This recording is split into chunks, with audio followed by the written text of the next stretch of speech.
भावनु पवित्र झरणु मुझैया माया करे। भावनु पवित्र झरणु मुझैया माया करे। शुभ थाओ सकल विष्णु एवी भावना नित्य रहे।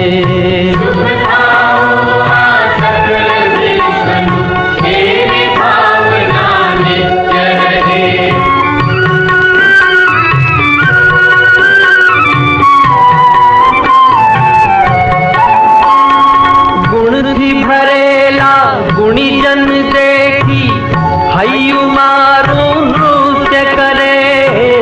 हयु मारू नृत्य करे। हे संतोना चरण कमल मां मुझ जीवन अर्घ्य रहे। मुझ जीवन अर्घ्य रहे। दीन क्रूर ने धर्म विहोणा देखी दिल मां।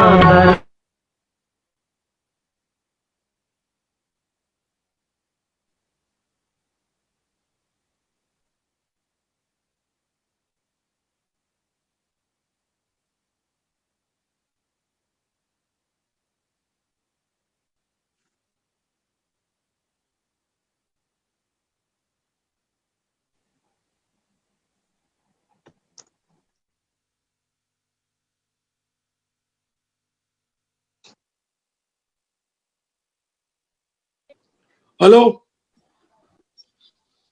हेलो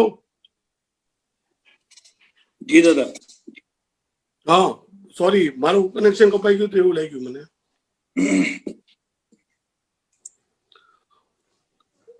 ઓકે આવી ગયા બધા। ફોરવર્ડ ટેસ્ટ માટે હું પ્રેસિડેન્ટ ઇલેક્ટ હિમાંશુભાઈને વિનંતી કરીશ। હિમાંશુભાઈ।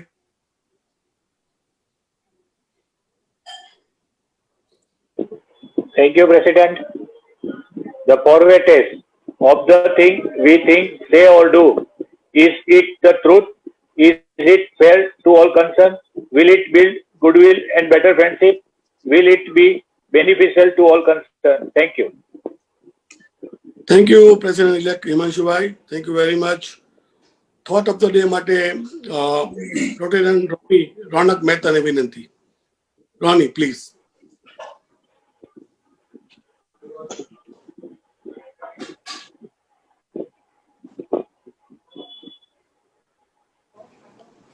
Ronnie, unmute yourself.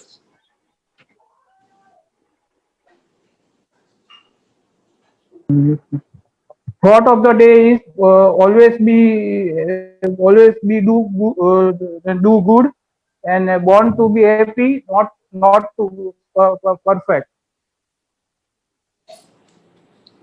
What a thoughtful thought. Thank you, Ronnie. મિત્રો કેવી આયરની છે, પહેલા આપણે મીટિંગ શરૂ થતી હતી ત્યારે કેવું પડતું હતું બધા મિત્રોને મોબાઈલ સ્વિચ ઓફ અથવા સાયલેન્ટ કરવા વિનંતી, અને આ કોરોના કાળે આપણને મોબાઈલ ઉપર મીટિંગ કરતા કરી દીધા છે। એ એક આયરની કહી શકાય। ગ્રીટિંગ્સ અને એનાઉન્સમેન્ટ માટે ઓનરરી સેક્રેટરી વૈભવને વિનંતી। વૈભવ પ્લીઝ। મારો અવાજ આવે છે બધાને? હાજી આવે છે। Good evening everyone. આજના સેક્રેટરીયલ રિપોર્ટમાં મુખ્યત્વે 4 મુદ્દા છે। સૌથી પહેલા આપણે ઓગસ્ટ મહિનાના ગ્રીટિંગ્સની વાત કરીએ તો એનિવર્સરી આ મંથમાં કોઈની નથી આવતી। 1 ઓગસ્ટના રોટેરિયન વિજયભાઈ પટેલ અને રોટેરિયન ઋષભભાઈ લશ્કરીનો બર્થડે હતો। 8 ઓગસ્ટના હરશ્યામસિંહ ઝાલા, રોટેરિયન હરશ્યામસિંહ ઝાલાનો બર્થડે હતો। 9th ઓગસ્ટના આપણા senior most founder member doctor Girishbhai વાઘાણીનો બર્થડે હતો, અને 17th ઓગસ્ટના રોટેરિયન જયેશભાઈ યાદવનો બર્થડે હતો। તો આપણે ક્લબ વતી આ સર્વે રોટેરિયનને શુભેચ્છા પાઠવીએ છીએ। સેકન્ડ, ડિસ્ટ્રિક્ટનો ટીચર્સ ટ્રેનિંગ સેમિનાર જે ચાલી રહ્યો છે તેમાં આપણી ક્લબમાંથી 3 રોટેરિયન મિત્રોએ પોતાના મેક્સિમમ ટીચર્સનું રજીસ્ટ્રેશન કરાવીને આપણી ક્લબનું પાર્ટિસિપેશન બતાવ્યું છે, જેમાં રોટેરિયન મનહરભાઈ રાઠોડ, રોટેરિયન પૌરવભાઈ ભટ્ટ અને સૌથી વધુ રજીસ્ટ્રેશન સાથે રોટેરિયન દિજેનભાઈ શાહ, હું આ ત્રણેય રોટેરિયન મિત્રોનો ખૂબ ખૂબ આભાર માનું છું ક્લબ વતી. ગઈકાલે ડિસ્ટ્રિક્ટનો TRF સેમિનાર ડિસ્ટ્રિક્ટ દ્વારા આયોજન કરવામાં આવેલું. આ સેમિનારમાં TRFમાં શું કામ, TRF એટલે રોટરી ફાઉન્ડેશનમાં શા માટે કોન્ટ્રીબ્યુશન કરવું જોઈએ, એનાથી સોસાયટીને કઈ રીતે અને શું લાભ મળે છે, અને આ ફાઉન્ડેશનમાં આપણે કોન્ટ્રીબ્યુશન આપવા ઈચ્છતા હોઈએ તો કઈ રીતે કોન્ટ્રીબ્યુશન આપી શકાય, આને લગતી બધી જ માહિતી આપવામાં આવેલી. આ સેમિનારમાં આપણી ક્લબના રોટેરિયન ચિરાગભાઈ ત્રિવેદી દ્વારા ખૂબ જ સરસ રીતે આપણે જો કોન્ટ્રીબ્યુશન આપવા માંગતા હોય તો rotary.org પરથી ઓનલાઈન આપણે કઈ રીતે પેમેન્ટ ટ્રાન્સફર કરી શકીએ, ઓનલાઈન આપણે કઈ રીતે TRFમાં કોન્ટ્રીબ્યુટ કરી શકીએ, એના ઉપર વિશ્લેષણ પૂર્વકની માહિતી આપવામાં આવેલી, જે બદલ હું ક્લબ વતી ચિરાગભાઈ ત્રિવેદીને કોંગ્રેચ્યુલેટ કરું છું. સૌથી છેલ્લું જે આપણું આવનારો પ્રોજેક્ટ છે, આપણો નેક્સ્ટ પ્રોજેક્ટ છે, દેટ ઇઝ ટ્રી પ્લાન્ટેશન. આ વર્ષે આપણે ટ્રી પ્લાન્ટેશન નો પ્રોજેક્ટ કરીએ છીએ ભાવનગર યુનિવર્સિટીની સાથે મળીને. જે ટ્રી પ્લાન્ટેશન નો પ્રોજેક્ટ ભાવનગર યુનિવર્સિટી કેમ્પસમાં કરવામાં આવશે. ટ્રી પ્લાન્ટેશન પ્રોજેક્ટ યુનિવર્સિટી સાથે ફાઇનલ થઈ ગયો છે, પણ હજુ સુધી ડેટ ફાઇનલ થઈ નથી. એટલે ડેટ ફાઇનલ થશે એટલે આપ સર્વેને ઇન્ફોર્મ કરવામાં આવશે. Thank you president, over to you. Thank you Vaibhav. મિત્રો, એક વધારે ઇન્ફોર્મેશન આપવાની કે રોટરી ડિસ્ટ્રિક્ટ 3060 આખા ભારતમાં જેટલા ડિસ્ટ્રિક્ટ છે એ દરેક ડિસ્ટ્રિક્ટમાં રોટરી ડિસ્ટ્રિક્ટ 3060 આ ગયા મહિનામાં જે પ્રોજેક્ટ થયા એ પ્રોજેક્ટ rotary.org ઉપર અપલોડ કરવામાં નંબર 1 છે. અને એનો બધું શ્રેય પાસ્ટ પ્રેસિડેન્ટ ચિરાગને જાય છે. ચિરાગભાઈ, થેન્ક યુ વેરી મચ. ડિસ્ટ્રિક્ટે પણ આપના આ કાર્યની ખૂબ નોંધ લીધી છે, એને માટે વન્સ અગેન અભિનંદન. અને ચિરાગભાઈ, આ વર્ષે તમારે દર અઠવાડિયે અભિનંદન સાંભળવાની તૈયારી રાખવી પડશે. નાઉ ઓવર ટુ યુ ચિરાગભાઈ. ચિરાગભાઈ, તમે જે આપણા ROW ની એપ્લિકેશન છે એના માટેની રોટરી ઇન્ફોર્મેશન ઓડિયન્સને આપો please. Thank you, Bhavneshbhai. Thank you for all your gestures, and thank you again for providing me this platform. Dear Rotarian friends, આપ સૌ જાણો છો કે nowadays everything is online. અને આ સમયમાં આપણે કેવી રીતે બધા સાથે કનેક્ટેડ રહેવું એના માટે રોટરીએ એક બહુ સરસ એપ્લિકેશન લોન્ચ કરી છે, દેટ ઇઝ રોટરી ઇન્ડિયા. ગઈકાલે બી ભવનેશભાઈએ બધાને એ ડેટા મોકલ્યો હતો. સિમ્પલ છે, એ એપ્લિકેશન તમે ડાઉનલોડ કરી લ્યો. iOS અને એન્ડ્રોઈડ બંનેમાં એ સપોર્ટિવ છે. અને જેવું તમારે ડાઉનલોડ કરશો એટલે તમારો mobile number, it's your user name, જેવું એ નાખશો એટલે તમને OTP આવશે અને યુ ગેટ કનેક્ટેડ. ફાયદો એ છે આ એપ્લિકેશનનો કે એ આપણા ડિસ્ટ્રિક્ટ પૂરતી સીમિત નથી. It is link with entire India. એટલે આજે તમે કોઈ બી જગ્યાએ કઈ બી તમારે કામ હોય તો તમે કોઈ બી ક્લબને ગોતી શકો છો, કોઈ બી રોટેરિયનને ગોતી શકો છો, અને ગમે તે કામ હોય, ગમે તે એરિયાનું એમાં તમે અપડેટ કરી શકો છો. અમે દરેક ક્લબ ડિસ્ટ્રિક્ટના દરેક મેમ્બરને એ જ રિક્વેસ્ટ કરીએ છીએ કે તમે એ એપ્લિકેશન ડાઉનલોડ કરી અને તમે તમારી પ્રોફાઇલ અપડેટ કરો, જેનાથી તમે રોટરીની સાથે તો કનેક્ટેડ રહેશો જ, પણ એની સાથે તમને બિઝનેસમાં બી એ ઘણું લાભદાયી રહેશે.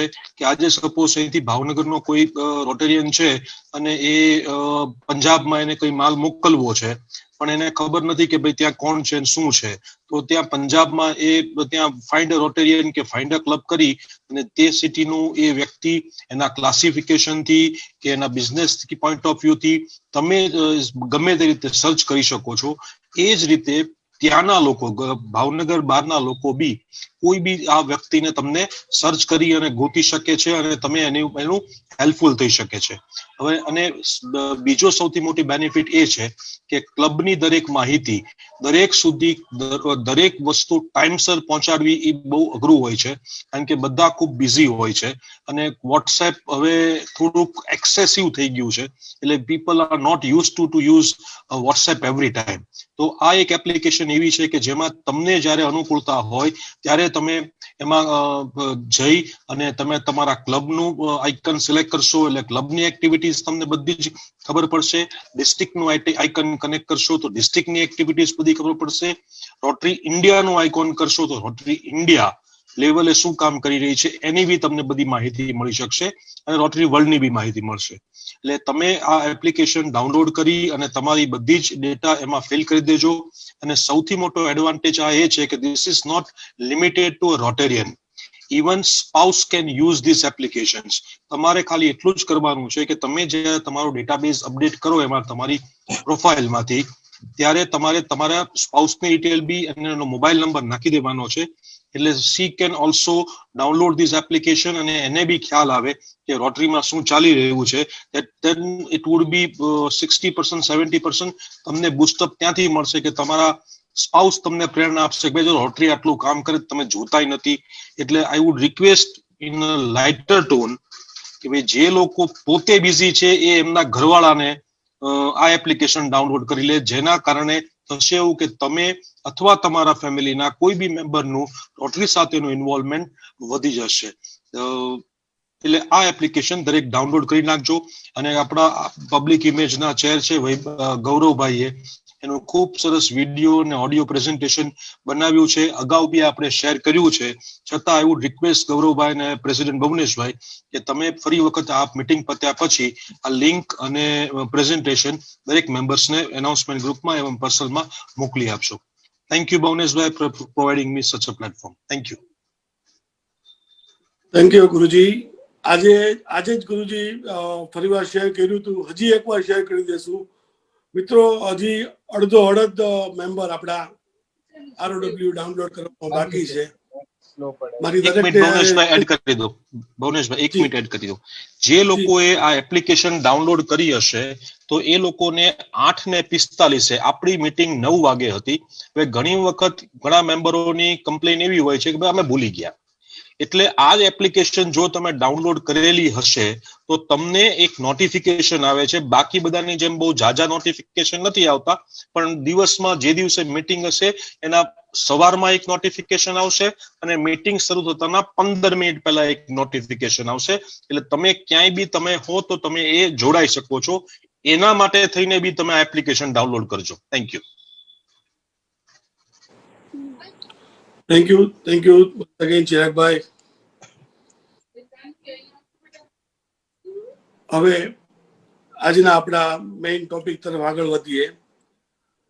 મિત્રો, હમણાં થોડા દિવસ પહેલા સરકારે નવી શિક્ષણ નીતિ જાહેર કરી.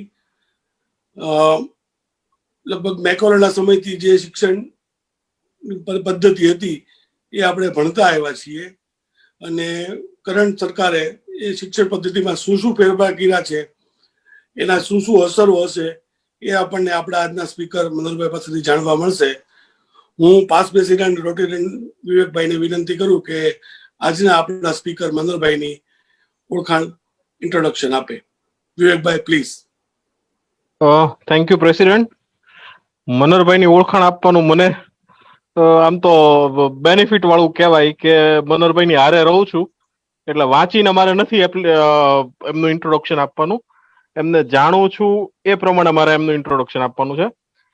મનોહરભાઈ લગભગ છેલ્લા 30 વર્ષથી એજ્યુકેશન ક્ષેત્રે ભાવનગરની અંદર કાર્યરત છે. મને ખબર છે કે એમણે ખૂબ નાના પાયાથી મનોહર ગ્રુપ ટ્યુશન શરૂ કરેલું અને ત્યારબાદ ધીરે ધીરે જ્ઞાનગુરુ વિદ્યાપીઠ, પછી શ્રી જ્ઞાનગુરુ વિદ્યાપીઠ, મનોહર ગ્રુપ ટ્યુશનની 2 બ્રાન્ચ, અત્યારના જમાનાને અનુરૂપ ઇંગ્લિશ મીડિયમમાં સ્માર્ટ કિડ્સ અને પછી ગ્લોબલ જ્ઞાનગુરુ, એમ બધા જ ક્ષેત્રોમાં એમણે એમની પગ પેસારો કર્યો છે અને એમ કહી શકાય કે નર્સરી થી લઈ અને 12મા ધોરણ સુધીનું કમ્પ્લીટ એજ્યુકેશન કદાચ એક જ જગ્યાએ બધું જ મનોહરભાઈને ત્યાં મળી શકે છે. આ ઉપરાંત મનોહરભાઈ મુખ્ય સંયોજક છે સેલ્ફ ફાઇનાન્સ સ્કૂલ ફેડરેશન ગુજરાતના, પ્રેસિડેન્ટ છે સેલ્ફ ફાઇનાન્સ સ્કૂલ ફેડરેશન ભાવનગરના, ગુજરાત પ્રદેશ અધ્યક્ષ federation of all India teachers association છે, ટ્યુશન ક્લાસીસ એસોસિએશનના ફાઉન્ડર છે, અત્યારે વાઇસ પ્રેસિડેન્ટ છે ટ્યુશન ક્લાસીસ એસોસિએશનના. અને હવે સૌથી મહત્વની વાત, ઘણા બધા આપણા ક્લબના મેમ્બરને પણ ખબર નહીં હોય, એ ઘણા જ સિનિયર રોટરી રોયલના મેમ્બર છે અને પોલ હેરિસ ફેલો છે, which is really a great thing. આ ઉપરાંત લગભગ છેલ્લા 3 વર્ષથી એ આપણા ક્લબની લિટરસીની જવાબદારી સંભાળી રહ્યા છે. તેઓના બીજી અમુક વાત કરીએ તો એમને ગણિત ગીતા સ્ટાન્ડર્ડ 10 નું મેથ્સ બુક એનું પબ્લિકેશન લિબર્ટી પબ્લિકેશન નું કરે છે. ભાવનગરના નોન પેપર્સ ની અંદર, ન્યૂઝપેપર્સ ની અંદર પણ એમના આર્ટિકલ્સ સમયાંતરે પ્રસિદ્ધ થતા હોય છે. અને આ બધા સાથે સંકળાયેલા ઉપરાંત સામાજિક આટલું બધું, એટલે બધા આપ કહેતા હોય કે ભાઈ એજ્યુકેશનિસ્ટ હોય પ્રોફેશનલ જ હોય, તો બધા પ્રોફેશનલ તો હોય જ, પણ સાથે સાથે મનોહરભાઈની એક ખૂબ જ સરસ ઉમદા કાર્ય કરી રહ્યા છે કે જે નંદકુંવરબા બાલાશ્રમના છોકરાઓ છે એમને એ ફ્રી ઓફ કોસ્ટ કોચિંગ આપે છે અને એમનું સારામાં સારું રિઝલ્ટ લાવે છે. એટલે માત્ર કોચિંગ નહીં, પણ એ સ્ટુડન્ટ્સની પાછળ મહેનત કરી અને સારામાં સારું રિઝલ્ટ લાવે છે. તો આ આટલા બધા અનુભવી એવા મનોહરભાઈને આજે આપણે જે નવી એજ્યુકેશન સિસ્ટમ આવી છે એને સાંભળવા માટે નો લાવો મળ્યો છે. સાથે સાથે હું આજે એવું કહીશ કે મનોહરભાઈ છે એટલે ઘણા બધા શિક્ષક મિત્રો પણ છે. એમાં એક નામ હું ચોક્કસ લઈશ, પરબતભાઈનું, કે જે રોટરી સાથે સંકળાયેલા આપણા ક્લબના મેમ્બર છે. અને મને આશા છે કે ભવનેશભાઈ એમને નેક્સ્ટ ટર્મથી ફરીથી જોઈન કરશે. Thank you Bhavneshbhai. Thank you Parbatbhai, તમારું ફરીવાર સ્વાગત કરવા માટે બહુ ઉત્સુક છીએ. Manoharbhai, now it's all yours. President Bhavneshbhai, મારું આટલું સારું ઇન્ટ્રોડક્શન આપી શક્યા અને મને બહુ નજીકથી ઓળખે છે અને પરમ મિત્ર એવા વિવેકભાઈ અને તમામ રોટરીયન મિત્રો અને ફેસબુક લાઈવ દ્વારા આજના આ વિષયની અંદર જે જોડાયેલા છે તેવા તમામ મિત્રો. આમ તો નવી એજ્યુકેશન પોલિસી વિશે 15-20 મિનિટમાં વાત કરવી એ ઘણું બધું અઘરું છે, પણ મેઇન જે હાઇલાઇટ્સ અને ખાસ આપણા રોટરીયન મિત્રો છે એમના બાળકો પ્રાથમિક અને હાઈસ્કૂલમાં જ્યારે ભણી રહ્યા છે ત્યારે નવી એજ્યુકેશન પોલિસી બાબતમાં મારી પાસે જેટલી જાણકારી છે એ આપની સાથે હું શેર કરવા માંગીશ. આમ તો ભવનેશભાઈ વાત કરી એ પ્રમાણે કે અત્યાર સુધી આપણે મેકોલોની એજ્યુકેશન પદ્ધતિ પ્રમાણે આપણું એજ્યુકેશન ચાલતું આવ્યું છે. એજ્યુકેશનમાં સતત નવા પરિવર્તનો થતા આવ્યા છે અને એની ઘણી બધી સમાજ ઉપર સારી અને ઘણીવાર ખરાબ અસરો પણ જોવા મળી છે. પરંતુ નવી શિક્ષણ નીતિનો આખો ડ્રાફ્ટ છે એમનો મેં અભ્યાસ કર્યો છે અને એ અભ્યાસની અંદર કહી શકું કે જો એના તમામ વિચારો છે એ જો અમલમાં મૂકવામાં આવે તો આવતા દિવસોની અંદર એક શિક્ષણની નવી દિશા શરૂ થશે, આવું હું ચોક્કસપણે માનું છું. ગત 29 જુલાઈ 2020 રોજ ઈશ્વરચંદ્ર વિદ્યાસાગરની સ્મૃતિ દિનના દિવસે આપણા માનનીય વડાપ્રધાન શ્રી નરેન્દ્રભાઈ મોદીએ આ નવી શિક્ષણ નીતિ છે એ દેશની અંદર રજૂ કરી. હવે એ વિધાનસભામાં અને બંને ગૃહોમાંથી પસાર થઈ અને કાયદેસર એક કાયદો બનશે અને ત્યાર પછી 99% આગામી વર્ષથી એટલે કે 2021 થી આ નવી શિક્ષણ નીતિ છે એ અમલમાં આવશે. અને આ 34 વર્ષ પછી આ નવી શિક્ષણ નીતિ છે એ એમાં પરિવર્તન કરવામાં આવ્યું છે. એટલે 34 વર્ષથી આપણી એક જ શિક્ષણ નીતિથી આપણું કામ કરતા આવ્યા છીએ. અત્યાર સુધીની જે આપણી એજ્યુકેશનની પોલિસી હતી એ 10+2 પોલિસી હતી. 10+2 પોલિસી એટલે 1 થી 10 ધોરણની અંદર એક જ સમાન પદ્ધતિથી આપણે ત્યાં શિક્ષણ કાર્ય કરાવવામાં આવતું હતું અને પછી 10+2 એટલે કે 11-12 ની અંદર બાળક આવે ત્યાર પછી સાયન્સ, કોમર્સ અને આર્ટ્સ જેવી સ્ટ્રીમ છે પસંદ કરવામાં આવતી હતી. આ આખી પેટર્ન છે એ નવી એજ્યુકેશન પોલિસી છે કે જેને ન્યૂ એજ્યુકેશન પોલિસી 2020 તરીકે ઓળખવામાં આવે છે. એ એજ્યુકેશન પોલિસીની અંદર 5+3+3+4 પેટર્ન છે અમલમાં આવી છે. એટલે 5+3+3+4 પેટર્ન છે એ ઝડપથી હું આપની સમક્ષ મૂકી દઉં કે એજ્યુકેશનને 4 સ્ટેજની અંદર વહેંચવામાં આવ્યું છે. પહેલા 5 વર્ષ છે એને ફંડામેન્ટલ સ્કૂલ તરીકે ઓળખવામાં આવે છે અથવા ફંડામેન્ટલ સ્ટેજ તરીકે ઇન્ટ્રોડ્યુસ કરવામાં આવ્યું છે. ખાસ જૂની એજ્યુકેશન પોલિસી અને નવી એજ્યુકેશન પોલિસીની અંદર વાત કરીએ તો પહેલા બાલ મંદિર કે આંગણવાડી છે એનું કોઈ ડાયરેક્ટ સ્કૂલ સાથે કનેક્શન નહોતું. હવે નવી એજ્યુકેશન પોલિસીની અંદર બાલ મંદિરથી બાળકો છે એને સ્કૂલ સાથે જોડવામાં આવ્યા છે. અત્યાર સુધી એવું હતું કે નર્સરી કે બાલ મંદિર ચલાવવામાં આવે તો એની કોઈ પરમિશન કે વગેરે કોઈ પ્રક્રિયા નહોતી. પરંતુ નવી એજ્યુકેશન પોલિસી અમલમાં આવતા બાલ મંદિરથી બાળક છે એના માટે આખી પોલિસી શરૂ થશે. પહેલો જે 5 વર્ષનો ગાળો છે એમાં સ્કૂલ સાથે બાલવાટિકા અને બાલ મંદિર છે એને જોડવામાં આવ્યા છે. ખાસ જે 4 વર્ષનું બાળક છે એ નર્સરીની અંદર દાખલ થાય. 5 વર્ષનું બાળક junior KG, senior KG, first અને સેકન્ડ એમ ફર્સ્ટ અને સેકન્ડ સુધીનો આખો જે સ્ટેજ છે એને ફંડામેન્ટલ સ્કૂલ તરીકે ઓળખવામાં આવે છે. આપણે ત્યાં પૂર્વ પ્રાથમિક તરીકે 1 થી 5 ધોરણનો ગાળો ગણવામાં આવતો હતો. પરંતુ આ જે ફંડામેન્ટલ સ્કૂલ છે એની અંદર રમતગમતની પ્રવૃત્તિ ઉપર ખાસ ભાર આપવામાં આવ્યો છે. આપણે ત્યાં પ્રી સ્કૂલ ને નર્સરી સ્કૂલોની અંદર બાળકોને એક ટેન્શન આવી જાય એવા પ્રકારનું એટમોસ્ફિયર છે એને સરકાર ભાર વગરનું અથવા પ્રવૃત્તિ વાળું આખું બનાવવા માંગે છે. એના માટે સરકાર દ્વારા 3 માસની પ્રવૃત્તિ આધારિત આખું મોડ્યુલ તૈયાર થઈ રહ્યું છે અને જે 1 થી તે નર્સરીથી શરૂ કરીને બીજા ધોરણ સુધીમાં અમલમાં મૂકવામાં આવશે. અને ખાસ સરકારનો એક અભિગમ આ શિક્ષણ નીતિની અંદર એવો છે કે નવી એજ્યુકેશન પોલિસીની અંદર 1 થી 5 ધોરણ માતૃભાષામાં શિક્ષણ આપવામાં આવે. અહીંયા મારે સ્પષ્ટતા એ કરવી છે કે માતૃભાષામાં શિક્ષણ એટલે એનો મતલબ એવો નથી કે ઇંગ્લિશ મીડિયમની સ્કૂલો બંધ થઈ જશે.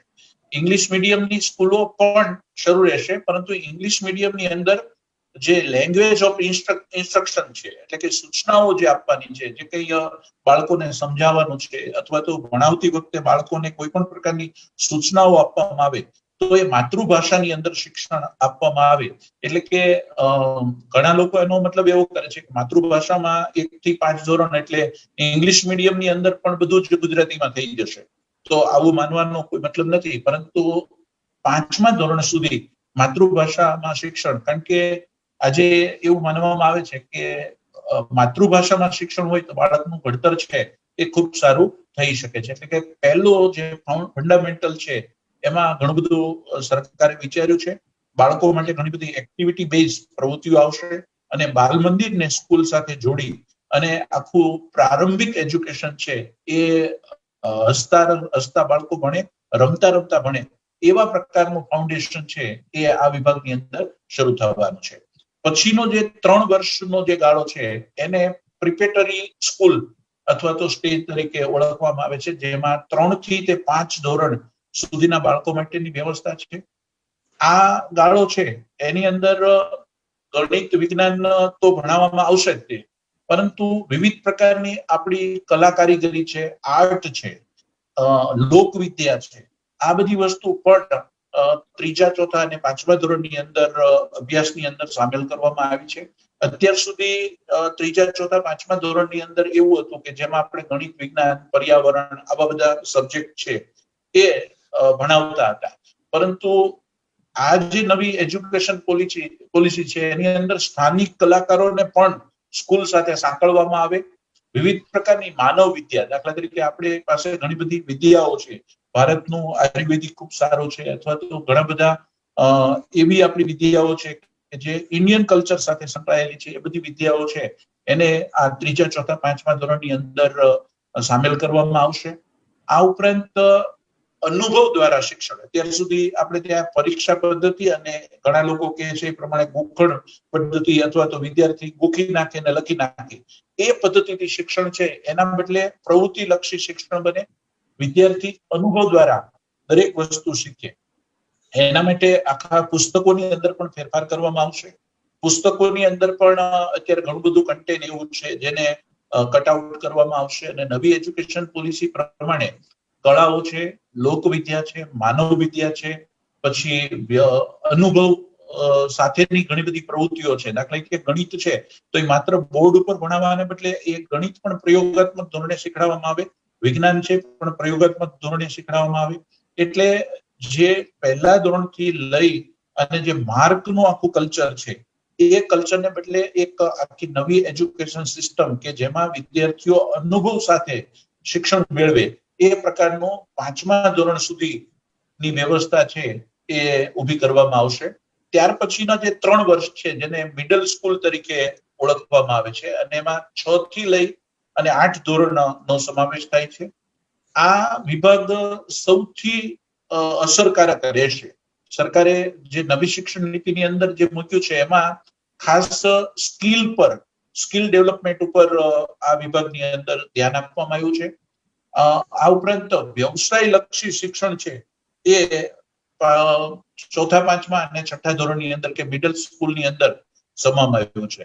વ્યવસાય લક્ષી શિક્ષણ એટલે શું? તો કે વિદ્યાર્થીને ગણિત, વિજ્ઞાન, પર્યાવરણ કે સામાજિક વિજ્ઞાન એ જ વિષયો ભણવાના નહીં, પરંતુ સમજી લો કે બાળકને સુથારી કામ ગમે છે, એમને કડિયા કામ ગમે છે, એમને ઇલેક્ટ્રિક કામ ગમે છે, તો એવા બધા વ્યવસાયિક પ્રોજેક્ટ છે એ આ વિભાગની અંદર સમાવવામાં આવશે.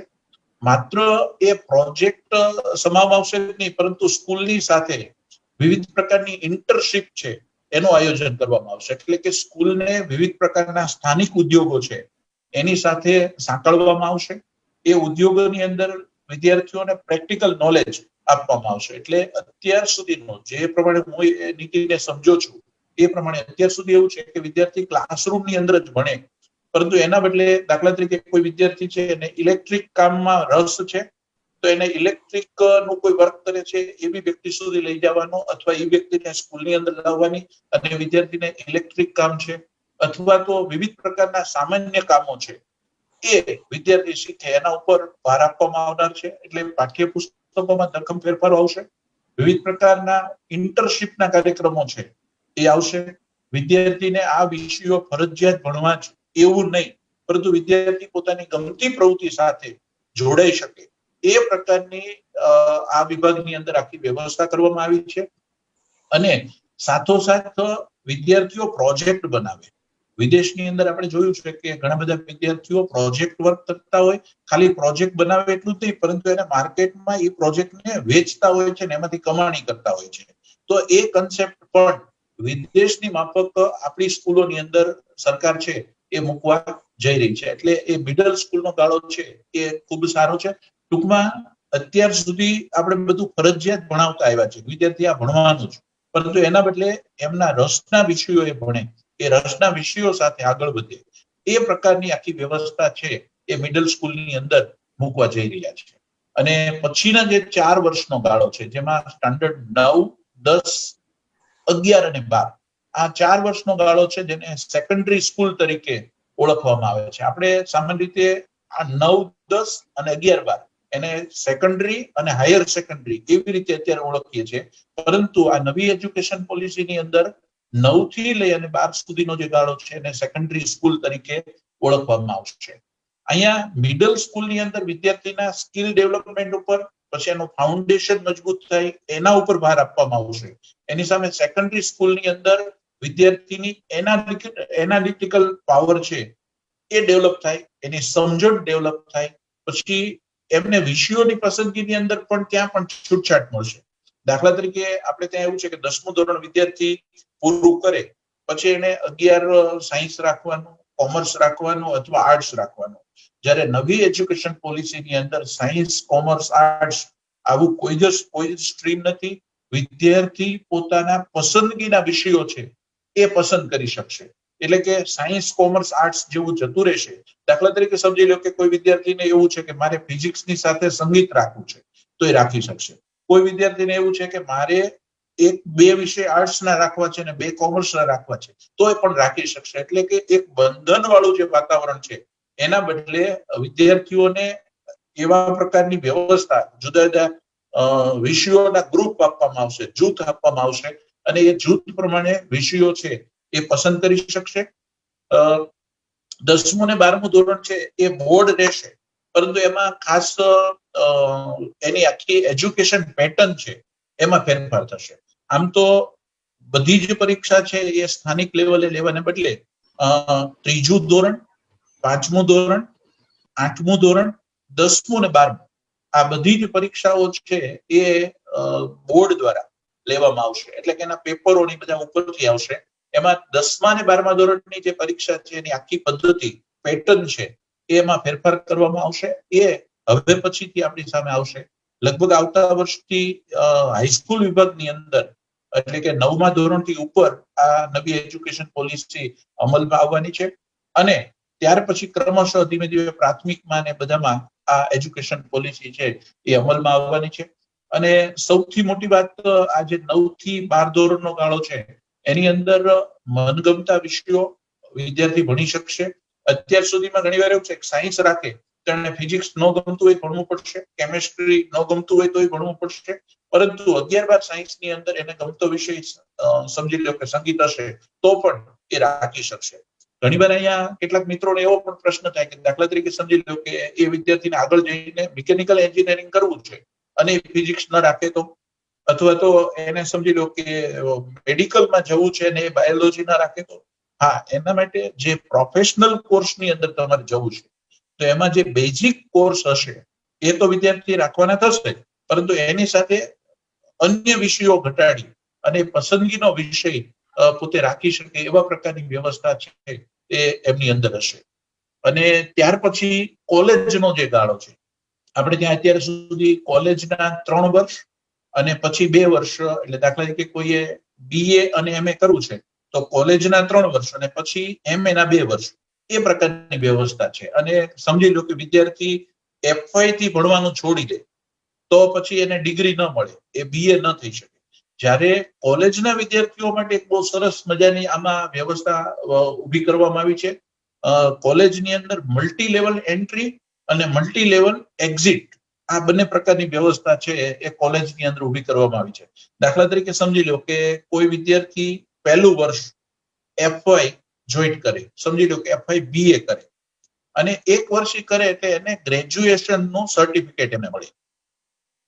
ત્યાર પછી બીજું વર્ષ કરે તો બીજા વર્ષમાં એને ડિપ્લોમાનું સર્ટિફિકેટ મળે અને 3જું વર્ષ એ કરે જેને આપણે TYBA તરીકે ઓળખીએ છીએ એટલે એને એ ડિગ્રી સર્ટિફિકેટ મળે.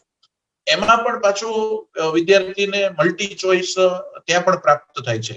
દાખલા તરીકે સમજી લો કે કોઈ વિદ્યાર્થીએ પહેલા વર્ષમાં કોલેજમાં FY BA એટલે કે આર્ટ્સ રાખ્યું, આર્ટ્સના વિષય સાથે એમણે એ કોર્સ કર્યો. પછી બીજા વર્ષમાં એને એવું થયું કે અમારે કોમર્સ કરવું છે અને કોમર્સના વિષયો રાખવા છે, તો બીજા વર્ષની અંદર એ કોમર્સના વિષય રાખી અને બીજું વર્ષ કરી શકશે અને એને ડિપ્લોમા સર્ટિફિકેટ કોમર્સ સાથે એમને મળશે. 3જા વર્ષમાં એમને કદાચ એવું થયું કે મારે હવે પાછું આર્ટ્સ કરવું છે તો એ આર્ટ્સ સાથે પણ 3જું વર્ષ કરી શકશે. અને આ કોલેજની અંદર એમને જેટલી પણ ડિગ્રી મળી હશે એનું ડિજિટલ ક્રેડિટ બેંક આખી ઊભી કરવામાં આવશે અને ડિજિટલ ક્રેડિટ બેંકની અંદર એની ક્રેડિટ બોલતી હશે. કદાચ સમજી લો કે કોઈ વિદ્યાર્થી છે એને વચ્ચે ભણવાનું છોડી દીધું, 2 વર્ષ ભણવાનું છોડી દીધા પછી 2 વર્ષ પછી પાછો ભણવા માટે આવશે તો એની ક્રેડિટ, એનું જે ડિજિટલ લોકર છે એની અંદર એની ક્રેડિટ બોલતી હશે અને એ ક્રેડિટ સાથે એ વિદ્યાર્થી પાછો કોલેજનો અભ્યાસ કરી શકશે. એટલે આમ ખૂબ જ રસપ્રદ રીતે કહી શકાય એવી પોલિસી આવી રહી છે. અને આપણે બધા તો ખાસ ગીજુભાઈ બધેકા અને નાનાભાઈ ભટ્ટની ભૂમિમાં આપણે બધા રહીએ છીએ અને આપણે ત્યાં ડોક્ટર વીજળીવાળા હોય, ડોક્ટર નલિનભાઈ પટેલ સાહેબ હોય, આ બધા જ લોકો માતૃભાષાના શિક્ષણ ઉપર ખૂબ ભાર આપી રહ્યા છે. અને ખાસ નવી એજ્યુકેશન પોલિસીની અંદર કદાચ મને એવું લાગે છે કે એ ગીજુભાઈના વિચારો, નાનાભાઈના વિચારો ખૂબ સારી રીતે સાર્થક થશે. અત્યાર સુધી આપણે જે પરીક્ષા વાળી જે આખી પદ્ધતિ છે એના બદલે નવી એજ્યુકેશન પોલિસીની અંદર સ્કિલ બેઝડ એજ્યુકેશન પોલિસી અમલમાં આવશે એવું મને લાગે છે. અત્યાર સુધી જો ખરેખર એમાં જે પ્રમાણે કીધું છે એ પ્રમાણે બધી જ વસ્તુ અમલમાં આવશે તો અત્યાર સુધી આપણે ડિગ્રીધારી યુવાનો કે એ ઉભા કરતા હતા, એના બદલે હવે કૌશલ્યધારી યુવાનો ઉભા થાય એવા પ્રકારની વ્યવસ્થા આપણી વચ્ચે આવવાની છે.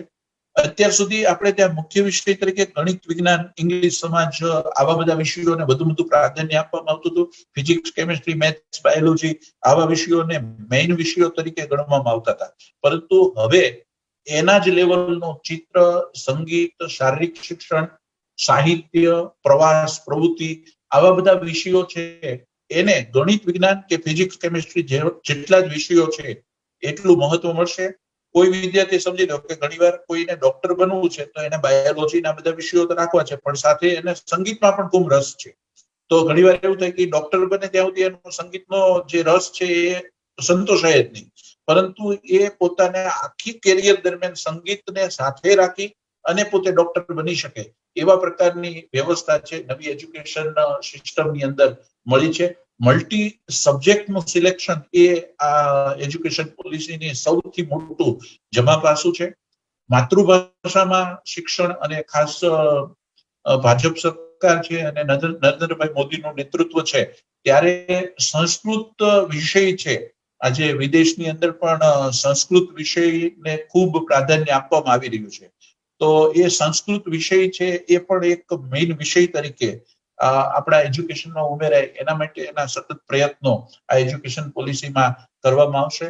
ટૂંકમાં education is not to learning of facts but the training of the mind to think.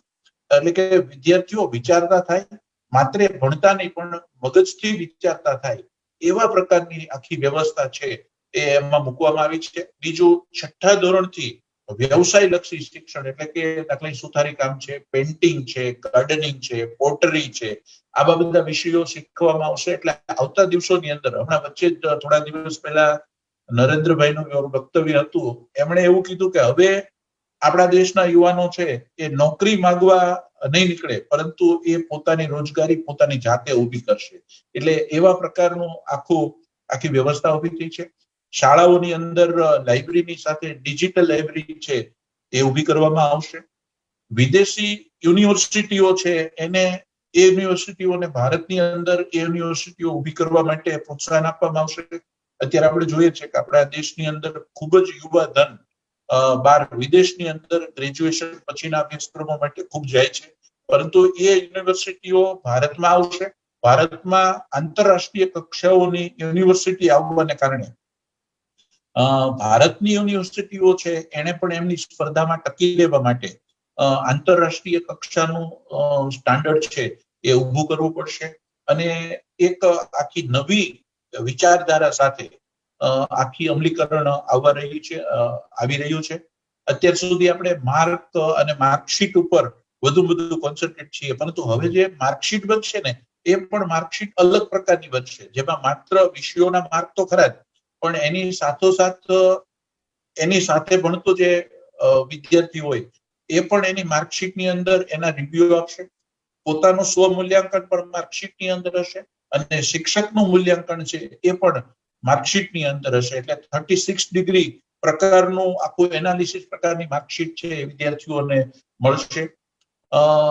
પ્રાથમિકના શિક્ષણની અંદર 10 દિવસનો સમયગાળો એવો પણ મૂકવામાં આવશે કે જેમાં વિદ્યાર્થીએ દફતર લઈને નહીં આવવાનો, પરંતુ ત્યાં માત્ર 10 દિવસ એમણે વિવિધ પ્રકારની પ્રવૃત્તિઓ કરવાની અને એ દિવસે એમણે પ્રવૃત્તિ થકી શિક્ષણ મેળવવાનું. આવા પ્રકારની વ્યવસ્થા પણ એમની અંદર સમાવવામાં આવી છે. જુદી જુદી સ્કૂલોનું કોમ્પ્લેક્સ બનાવવામાં આવશે. નજીકની સ્કૂલો છે 15 સ્કૂલો, તો એનો એક સ્કૂલ કોમ્પ્લેક્સ બનાવવામાં આવશે, જેમાં એક સરકારી સ્કૂલ અને એક ખાનગી સ્કૂલ એ બંને વચ્ચેનો પણ કોલોબરેશન કરવામાં આવશે. એકાબીજીના સંસાધનો, એકાબીજીના શિક્ષકો, એકાબીજીની જુદી જુદી શૈક્ષણિક એક્ટિવિટી, એકાબીજીના સાધનોનો પરસ્પર ઉપયોગ કરવો, એવા પ્રકારની વ્યવસ્થા પણ નવી શિક્ષણ નીતિની અંદર આવી રહી છે. 3 ભાષાની શિક્ષણ નીતિ આપણા દેશમાં અમલમાં આવશે. કોઈ પણ રાજ્ય છે એને કોઈ ભાષા થોપી નહીં દેવામાં આવે, પરંતુ એ રાજ્યને અનુકૂળ હોય એ પ્રકારની ભાષા છે એ પોતે સ્વીકારી શકે એવા પ્રકારની વ્યવસ્થા પણ આ એજ્યુકેશન પોલિસીની અંદર ઉભી કરવામાં આવી છે. આપણું MHRD ડિપાર્ટમેન્ટ છે, એ MHRD ડિપાર્ટમેન્ટનું નામ શિક્ષણ મંત્રાલય એટલે કે education of ministry of education ના નામે હવે ઓળખવામાં આવશે. 12મા ધોરણ પછી એક CET નામની પરીક્ષા એટલે કે કોમન એક્ઝામ એક લેવામાં આવશે અને એના આધારે વિદ્યાર્થીઓને આગળના અભ્યાસક્રમની અંદર પ્રવેશ આપવામાં આવશે. એટલે હું જ્યાં સુધી વિચારું છું ત્યાં સુધી આ એજ્યુકેશન પોલિસી આવતા દિવસોની અંદર એક ભારતીય છાપ સાથે વિદ્યાર્થીઓમાં કૌશલ્ય ડેવલપમેન્ટ કરે, સંસ્કાર ડેવલપમેન્ટ કરે એવા પ્રકારનું બની રહેશે એવું હું માનું છું. વિશેષ ઘણી બધી વાતો થઈ શકે, પરંતુ આપણે પ્રશ્નોત્તરીનો પણ સમય લેવાનો હોવાથી મેં મુખ્ય મુદ્દાઓ હાઇલાઇટ કર્યા છે. આપના તરફથી બીજા કોઈ પ્રશ્નો હોય તો આપ પૂછો, તો એ પ્રશ્નો ઉપર આપણે વધુ ચર્ચા કરીએ. Thank you. Manoharbhai, thank you very much. જે મિત્રોને પ્રશ્ન હોય એ તમારા ઝૂમમાં મોરમાં રેઝ હેન્ડ છે, ત્યાંથી તમે સવાલ પૂછી શકો છો.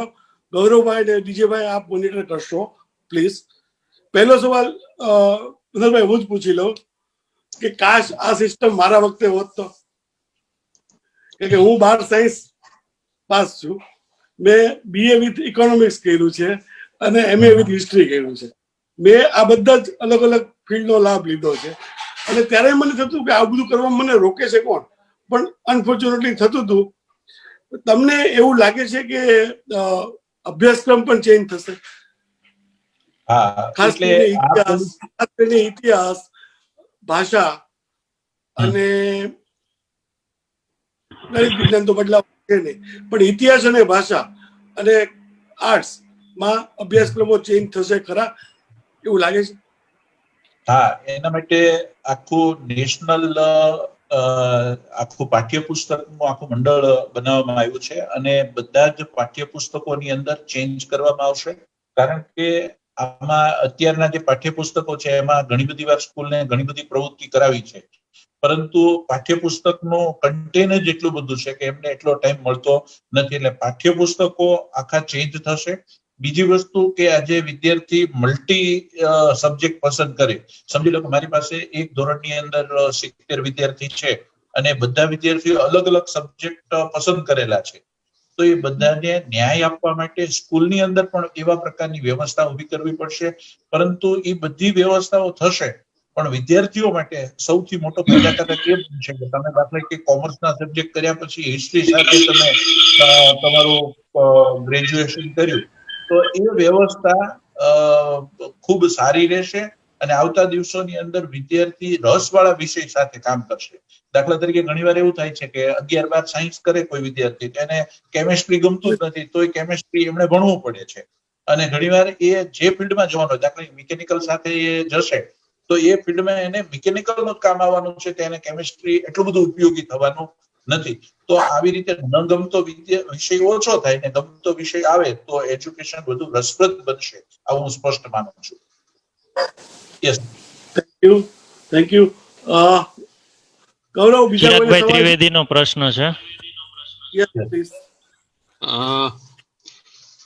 Manarbhai, thank you very much for providing such a details. હવે આ પ્રમાણે જે નવી શિક્ષણ નીતિ છે એમાં ઘણી બધી વસ્તુઓ નવી છે, ઘણું ઇન્ફ્રાસ્ટ્રક્ચર બધું જ નવું આવશે, પ્રાઇવેટનું એઝ વેલ એઝ ગવર્મેન્ટનું. તો એ જોતા આ અત્યારની જે કન્ડિશન છે એ પ્રમાણે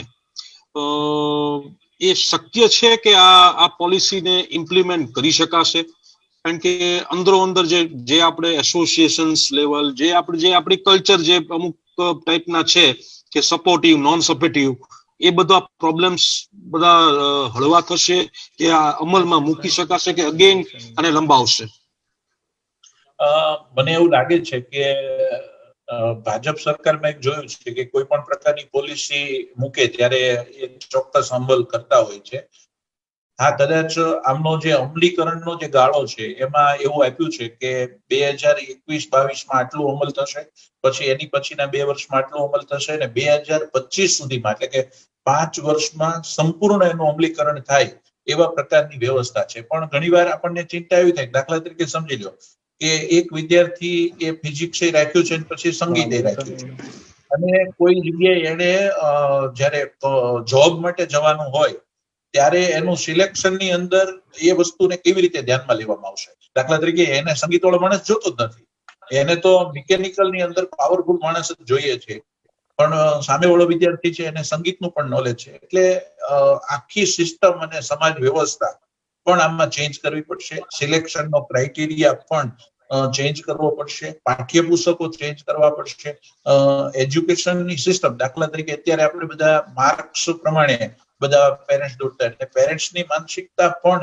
ચેન્જ કરવી પડશે કે અત્યારે મારા બાળકને હું 90% અપાવી દઉં, 95% અપાવી દઉં, A1 ગ્રેડ અપાવી દઉં.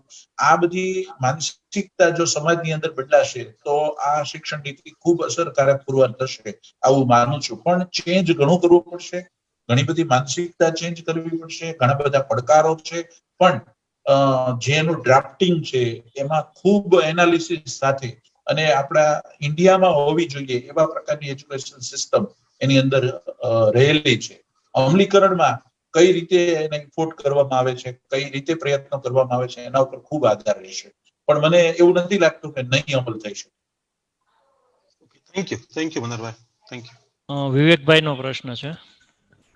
યસ મનોહરભાઈ, આમ તો હું પણ એજ્યુકેશન સાથે હવે ઘણો બધો સંકળાયેલો છું, એટલે બહુ સિમ્પલ પ્રશ્ન મારો એવો છે કે જો અત્યારના સમયમાં આપણે ઓનલાઈન શિક્ષણ પણ બધી જગ્યાએ શરૂ નથી કરાવી શક્યા કે બધા એને એક્સેપ્ટ નથી કરી શક્યા, તો આ જે આટલો મોટો બદલાવ છે ઈ પહેલા તો જાણે તમે કહો છો એ પ્રમાણે શક્ય બનશે કે નહીં બને, પણ આપણે સિટીની વાત કરીએ કે મેટ્રો સિટીઝની વાત કરીએ, આ જે વાત છે એ ઇન્ડિયા લેવલની છે, તો રૂરલમાં એ વસ્તુ કેવી રીતે એપ્લિકેબલ કરશે, પ્લસ સેન્ટ્રલ અને સ્ટેટ ગવર્મેન્ટના પ્રોબ્લેમ હશે, ત્યાં કેવી રીતે થશે, એટલે ઈ એક વસ્તુ હજી કન્ફ્યુઝન ઊભી કરે છે. તો એમાં તમે એક થોડુંક વાત કરો.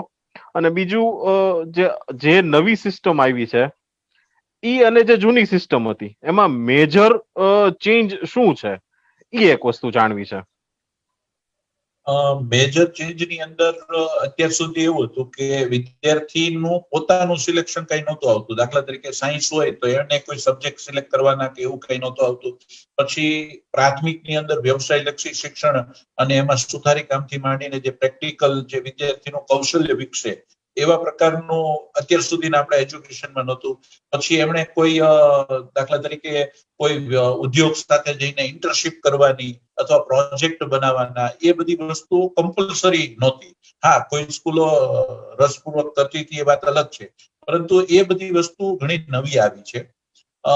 હા, તમે જે કહો છો એ પ્રમાણે નેશનલ લેવલે, રાજ્ય લેવલે, ઇન્ટરનલ સ્ટેટ લેવલે અથવા રૂરલ લેવલે આ બધી વસ્તુ અમલ કરવી થોડીક અઘરી થશે.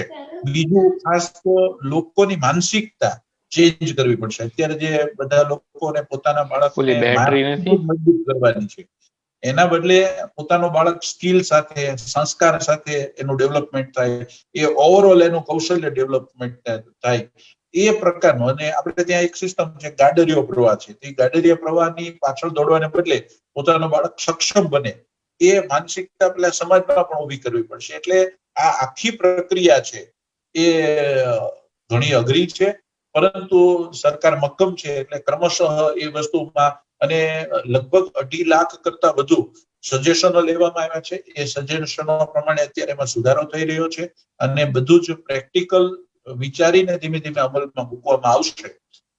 હજી કોલેજોના અભ્યાસક્રમોમાં ચેન્જ કરવા પડશે. પછી જે નોકરીદાતા છે એની પણ માનસિકતા ચેન્જ કરવી પડશે. એટલે ઘણું બધું વર્ક તો છે જ. એટલે આમ આપણે કહીએ કે 2021 થી નવી એજ્યુકેશન પોલિસી આવી જશે અને આપણે બધા સ્વીકારી લઈશું, તો એ ઘણું બધું અઘરું પણ એટલું જ છે.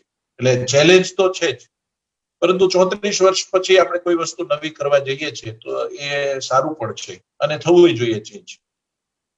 એક બહુ મહત્વની વાત એવી છે કે એજ્યુકેશનને સ્વતંત્ર કરવામાં આવશે. એમાં પોલિટિકલ કોઈ જ પ્રકારના ઇફોર્ટ છે એની અંદર નહીં રહે. આખું એનું ડિપાર્ટમેન્ટ અલગ કરવામાં આવશે. એ પણ એમાં એક બહુ મહત્વની બાબત છે. અત્યારે ઘણીવાર એવું છે કે રાજકીય પક્ષ બદલાઈ જાય એટલે એજ્યુકેશન પોલિસી બદલાઈ જાય. તો આમાં એ પણ ઉલ્લેખ છે કે એમાં રાજકીય ઇન્ટરફિયર એજ્યુકેશનમાં બિલકુલ નહીં રહે. Thank you. એટલે અઘરું છે. હિરેનભાઈ પારીખ. મનોહરભાઈ, અત્યારની જે 10+2 ની સિસ્ટમ છે એ નવી શિક્ષણ નીતિમાં કઈ રીતે હશે અને તેનાથી વિદ્યાર્થીઓને ફાયદો થશે કે કેમ, ઈ સહેજ જણાવજો. અત્યાર સુધી હિરેનભાઈ એવું હતું કે 1 થી 10 ધોરણમાં એવું હતું કે એક જ સરખું શિક્ષણની વ્યવસ્થા હતી. કે દાખલા તરીકે સમજી લો કે 6ઠા ધોરણમાં બાળક આવે તો એને ગણિત, વિજ્ઞાન, ઇંગ્લિશ, સમાજ, હિન્દી ને આ બધા સબ્જેક્ટ ભણવાના. એ છેક 10મા ધોરણ સુધી એ જ સબ્જેક્ટ ભણવાના. જ્યારે આમની અંદર નવી એજ્યુકેશન પોલિસીમાં 5 વર્ષ, પછી 3 વર્ષ, 3 વર્ષ અને 4 વર્ષ આવી રીતે ટુકડા પડ્યા છે અને દરેક ટુકડાની અંદર વિદ્યાર્થીઓનું ડેવલપમેન્ટ થાય એ પ્રકારની વ્યવસ્થા મૂકવામાં આવી છે. દાખલા તરીકે સમજી લો કે બાલમંદિરનો ભાગ છે તેમાં બાળક છે એ રમતા રમતા શીખે અને એનું લેખન કાર્ય અને વાંચન યોગ્ય થાય એવો, પછી એની પછીનો સ્ટેજ છે તો એની અંદર એનો બેઝ ફાઉન્ડેશન મજબૂત થાય એવા પ્રકારની વ્યવસ્થા મૂકી છે. એના પછીના સ્ટેજની અંદર વિદ્યાર્થીનું સમજણ શક્તિ વિકસે અને એનો વ્યવસાયિક એની અંદર એટીટ્યુડ આવે. દાખલા તરીકે આપણે ત્યાં બધા લોકોને નોકરી નથી મળતી, પણ એની સાથે બાળક વ્યવસાયિક રીતે તૈયાર નથી થતો, તો એ આમાં ગોઠવવામાં આવ્યું છે. વિદ્યાર્થીને ફરજિયાત પ્રોજેક્ટ આપવામાં આવશે, ફરજિયાત એને કોઈ રિસર્ચ વર્ક તરફ લઈ જવામાં આવશે, પછી ઇન્ટર્નશીપ પણ આમાં બહુ મહત્વનો ભાગ ભજવશે. એટલે મને એવું લાગે છે કે આપણે જે 10+2 ની જે સિસ્ટમ હતી એની સામે આ નવી એજ્યુકેશન પોલિસી ખૂબ ઉપયોગી પુરવાર થશે અને જો એનો ખરેખર જે પ્રમાણે વાત છે એ પ્રમાણે અમલ થશે ને તો ઘણું બધું ચેન્જ આવશે. આખું સામાજિક એક આખું ક્રાંતિ આવે એવા પ્રકારનું મને આવું દેખાઈ રહ્યું છે. Thank you. અજયભાઈ જાડેજાનો પ્રશ્ન છે. હા, નમસ્કાર મનોહરભાઈ. યસ અજયભાઈ. હા, ખૂબ સરસ માહિતી મનોહરભાઈ તમે આપી રહ્યા છો. અત્યારે અમે તો અમારો પ્રશ્નનો મારો એ રીતે ચાલે છે જાણે તમે જ આખી પદ્ધતિ લાવતા હોય, પણ તેમ છતાં જે નવી પદ્ધતિ છે હવે એમાં મારે પ્રશ્ન એવો થાય કે વિદ્યાર્થીઓને ધ્યાનમાં રાખીને જે કાંઈ છે ચેન્જ તો આપણે કીધો, આમાં શિક્ષકોની સજ્જતા માટે કાંઈ વિચારણા થયેલી છે કે કેમ? દાખલા તરીકે જે ટીચર્સ છે કદાચ નવી ટેકનોલોજીથી વાકેફ ન હોય અથવા તો એમના વિષયમાં જ પારંગતતા હોય, કદાચ એમને અધર એક્ટિવિટી દેવામાં આવે તો કદાચ પારંગતતા ન પણ હોય. તો જાણવાનું એટલું જોયું મારે કે શિક્ષકની સજ્જતા માટે કોઈ નવી વિચારણા કોઈ હોઈ શકે કેમ? હા, એટલે નવી એજ્યુકેશન પોલિસીમાં બીએડ છે એ 1 વર્ષનું, 2 વર્ષનું અને 4 વર્ષનું ઇન્ટિગ્રેટેડ બીએડ આખી વ્યવસ્થા ઉભી કરવામાં આવી છે.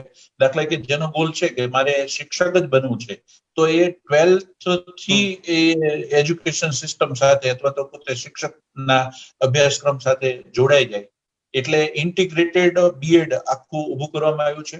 બીજું, દરેક સ્કૂલે મલ્ટીપર્પઝ શિક્ષકો રાખવા પડશે. દાખલા તરીકે અત્યારે એવું થાય કે ઘણીવાર શિક્ષક ચિત્રનો શિક્ષક દરેક સ્કૂલોમાં નથી હોતો, તો એ ચિત્રનો શિક્ષક રાખવો પડશે. પછી આવી બધી એક્સ્ટ્રા એક્ટિવિટી, દાખલા તરીકે જે સુથારી કામ છે, લુહારી કામ છે કે તમારે ગાર્ડનિંગ છે કે આવા બધા પ્રોજેક્ટ કરવા હશે તો તમારે વિઝિટિંગ ફેકલ્ટીઓ તરીકે આવા, દાખલા કે કોઈ સુથારને પણ તમારે વિઝિટિંગ ફેકલ્ટી તરીકે બોલાવવો પડશે, કોઈ ઇલેક્ટ્રિશિયન છે એને પણ સ્કૂલમાં બોલાવવો પડશે, કોઈ ગાર્ડનિંગ વાળો છે, માળી છે તો એને પણ સ્કૂલ સાથે જોડવો પડશે, કોઈ ઉદ્યોગો છે તો એની સાથે સંકળાયેલી વ્યક્તિ છે એને પણ સ્કૂલ સાથે જોડવા પડશે, વિદ્યાર્થીઓને પણ ઉદ્યોગો સુધી લઈ જવા પડશે. આવા પ્રકારની આખી વ્યવસ્થા ગોઠવવા જઈ રહ્યા છે. એમાં 10 દિવસનો ગાળો તો પ્રાથમિકમાં એવો આપવાના છે કે જેમાં દફતર જ નથી લાવવાનું. એટલે શિક્ષકો સજ્જ થશે, એની સાથે આવા મલ્ટી ટેલેન્ટેડ લોકો, અલગ અલગ વ્યવસાય સાથે સંકળાયેલા લોકો છે એને પણ સ્કૂલ સાથે સામેલ કરવામાં આવશે. એટલે મને એવું લાગે છે કે કોઈ એક શિક્ષક જ બધું કરાવશે એવું આમાં નથી, પરંતુ તમારે અલગ અલગ સમાજના જુદા જુદા લોકોને પણ સ્કૂલ સાથે, એ પછી બીએડ કરેલો કે ના હોય પણ દાખલા કે વ્યવસાયિક નોલેજ ધરાવે છે એને તમે સ્કૂલમાં બોલાવીને વિદ્યાર્થીઓને તમે શીખડાવી શકો એવા પ્રકારનો કન્સેપ્ટ આ શિક્ષણ પોલિસીની અંદર જોવા મળે છે.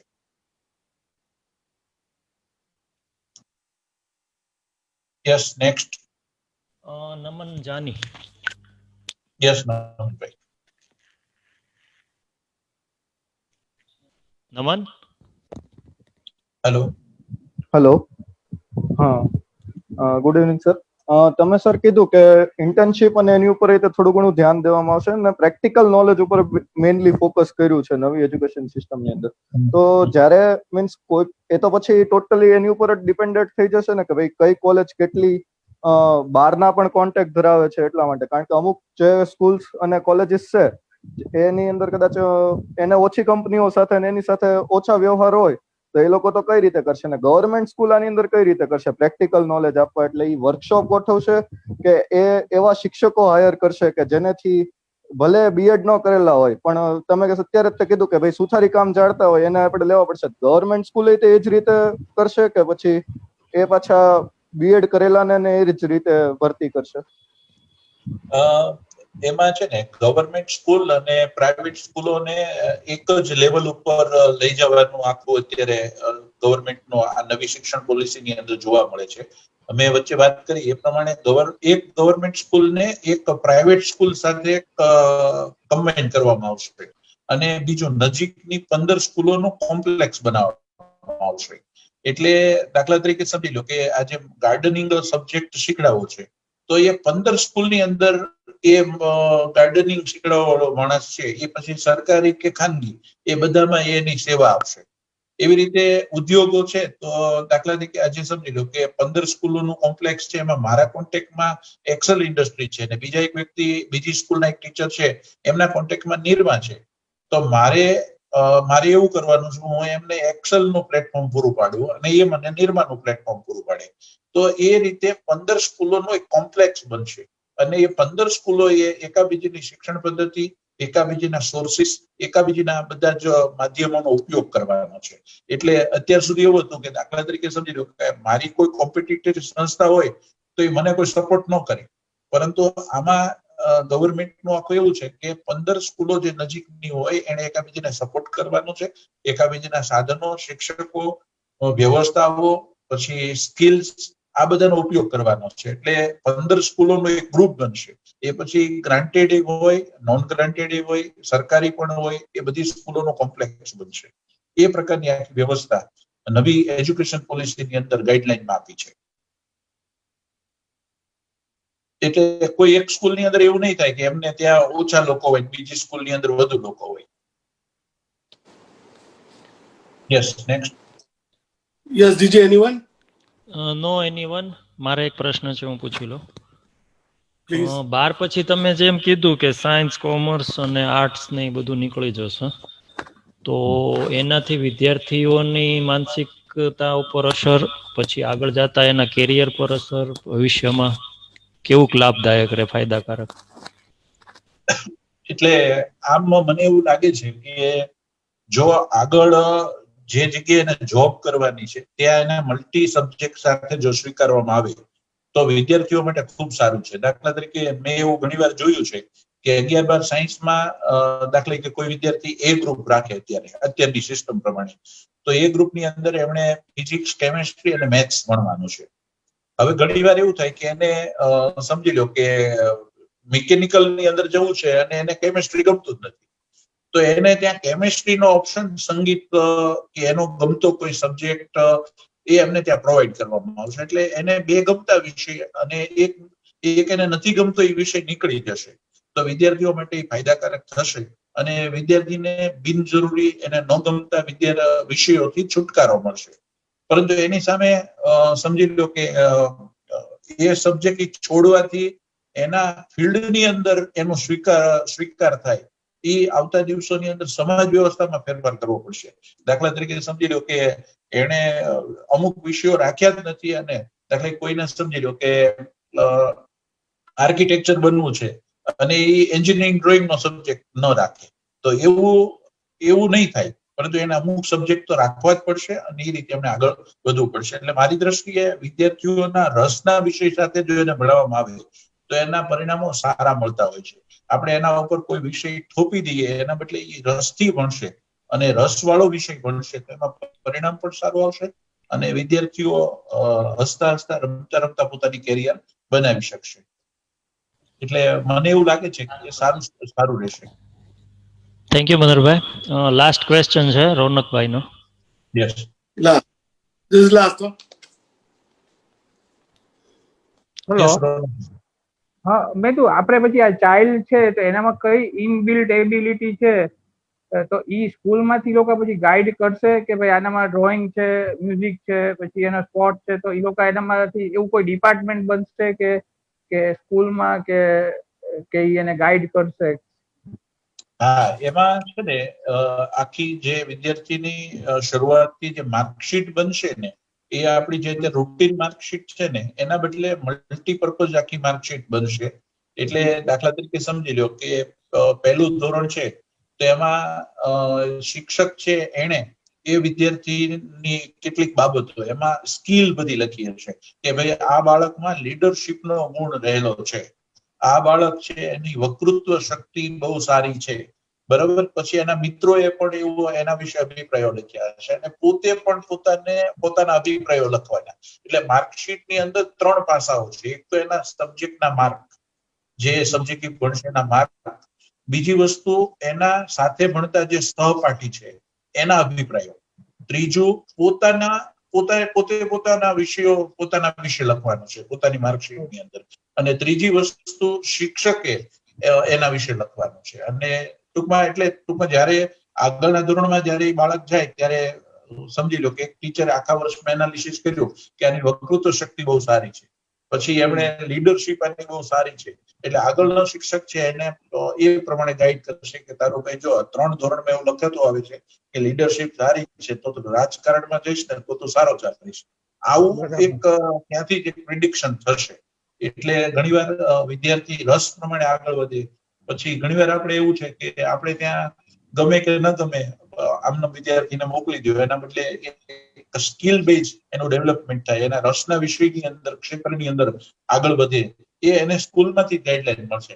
આપણે બાલમંદિરની માર્કશીટ અત્યાર સુધી એવી બનતી હતી કે એનામાં એનો સ્વભાવ શાંત છે, પછી એને કોઈ સાથે મળવું ગમતું નથી, પછી એ સ્વકેન્દ્રી છે અથવા તો બહુ કેન્દ્રીય છે, આવા બધા અલગ અલગ અભિપ્રાય આવતા. આ માર્કશીટ હવે 12મા સુધી એવી બનવાની છે. એટલે 12મા સુધી એના માર્કશીટમાંથી મળી જશે. Thank you. Thank you. DJ સવાલ પૂરા?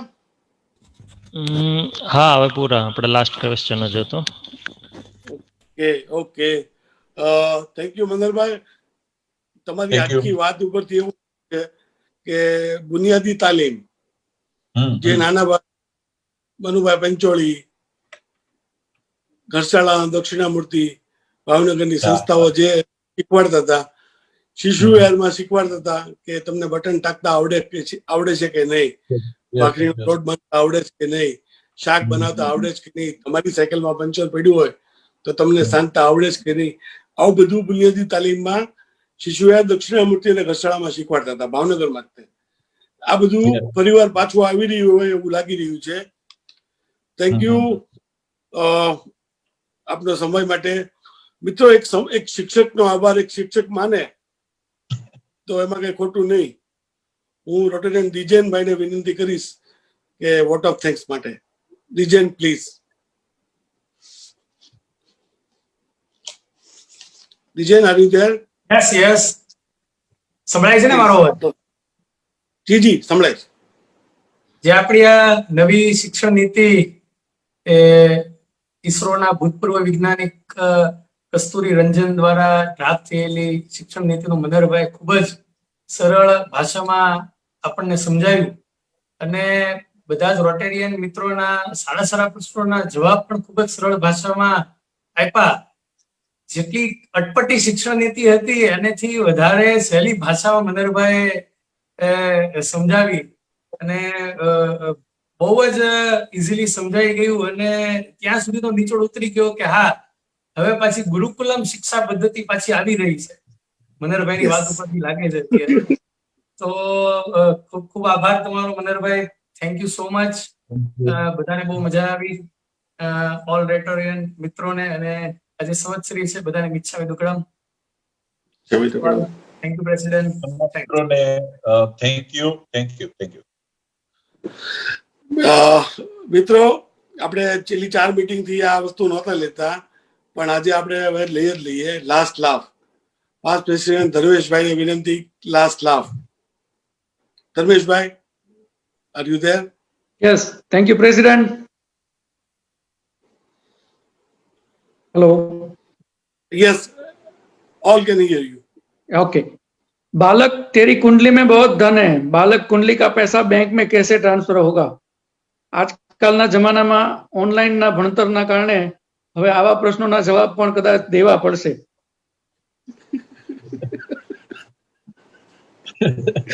Thank you. Thank you, thank you. Thank you very much all. This meeting is adjourned. Good night, everybody. Good night.